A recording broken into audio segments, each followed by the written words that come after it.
Alright, so today we're going to talk about cleaning bearings in your wheels so that you can keep using them instead of just buying new ones. So first, you're going to want to make sure you have a bearing puller. You can use the axles of your skates if you need to, but a bearing puller makes it a little easier. You also want a skate tool. You're going to need acetone. This is pretty handy, this Bones bearing cleaner, but you can make do with either a plastic water bottle or just a plastic container. And you'll need some kind of lubricant. I always just get the Bones Speed Cream because then I don't have to think about it too much. And I'm a corporate shill, but it works just fine. You can usually buy this, and this in a kit, and that helps a lot.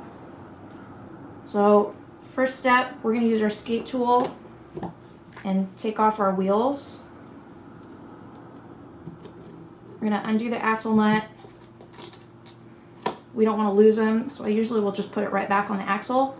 That also kind of protects your axles so that if you're setting it around and stuff, you know, they won't get too dirty or banged up or nothing will happen to the threads.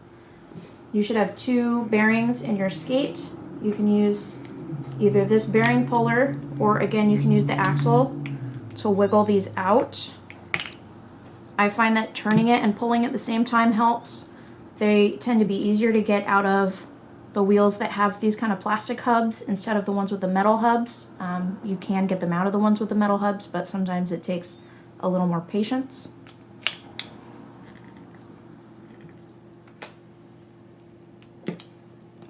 This also is a good time to clean your wheels. Just regular dish soap and water and then let them dry before you put them back together will take you pretty far because they get kind of gunked up. Once you have, you're going to want to take all your wheels off your skates, take all your bearings out of your wheels. Once you've done that, which I've done with my other skate, you can use your bearing cleaner.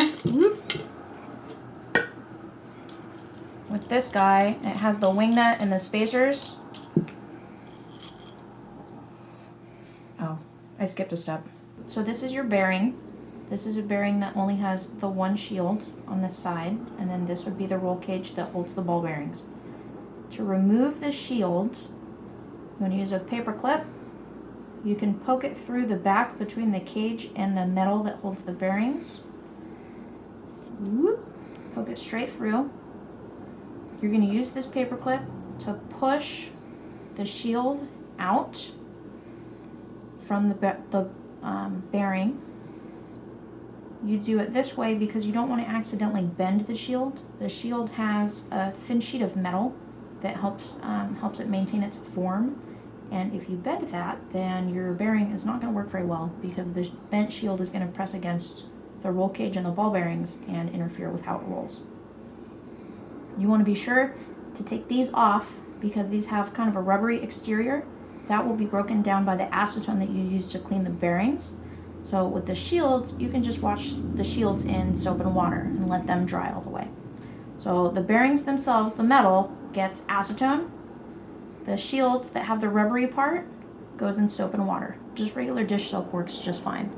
Usually I'll soak these in dish soap with water, hot water, and then I'll wipe them off to wipe all the grit and grime off. I'll rinse them with water and then I'll just let them dry. This is what the bearing looks like on the inside.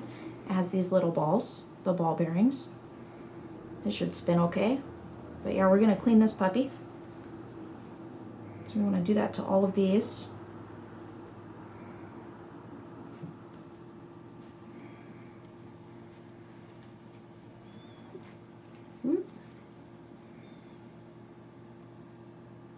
Again, if it has two shields, you can use other tools to try to get the first one off. Those can be a little bit more of a challenge. This one is fighting back. There we go.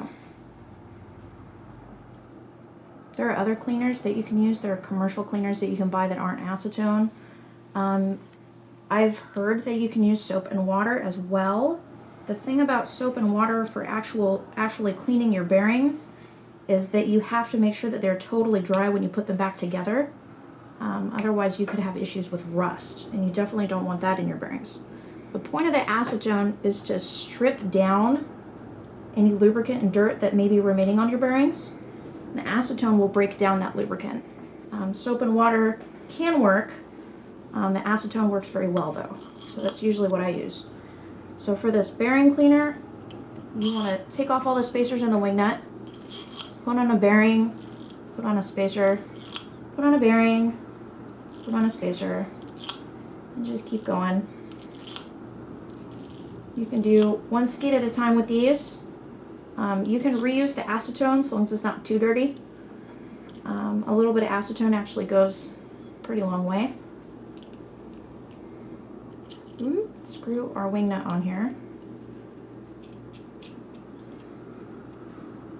We're going to put some acetone into our bearing cleaner. And again, a little bit goes a long way. So we've put roughly that much in there. Make sure that lid's sealed really good. You're going to shake weight it. You can use just a plain Tupperware that you don't care about. I probably wouldn't use it for anything else after you do this, at least not food stuff. Or like a plastic water bottle you could use, something that you're willing to dispose of, because you shouldn't be eating acetone. This stuff is also really flammable. So you can dry your bearings with air, which is usually what I do. The acetone evaporates pretty quickly. Look at how clean and drippy they are. The acetone evaporates pretty quickly. You want to make sure that they're totally clean before you put them back together. The acetone is also extremely flammable, so you don't want to use a hairdryer to dry these quicker. If you have to use anything, compressed air like you would use on a computer, just cans of air, but really just letting them, taking this apart and letting the bearings sit to dry in the air, like 10 minutes, 15 minutes, that should work just fine before you put the lubricant on them. So these guys, let's see, these are dirty. And then I have, this one. So I have one that's already clean that I'll show you how to put lubricant onto. I don't want to put lubricant on these guys because they're still pretty wet. But so you would let your bearings, take them apart. Let them sit for like 15 minutes till they're totally dry. And then once you're sure they're totally dry, you would do this next step, which would be to apply lubricant to them. I use the Speed Cream for this one. You can use 1 drop or 2 drops. Just apply a drop or 2. You can hold the middle and rotate them around and make sure those little ball bearings get coated. You can feel the speed when you do this. Once you've done that to all of your bearings, you can start putting the shields back on.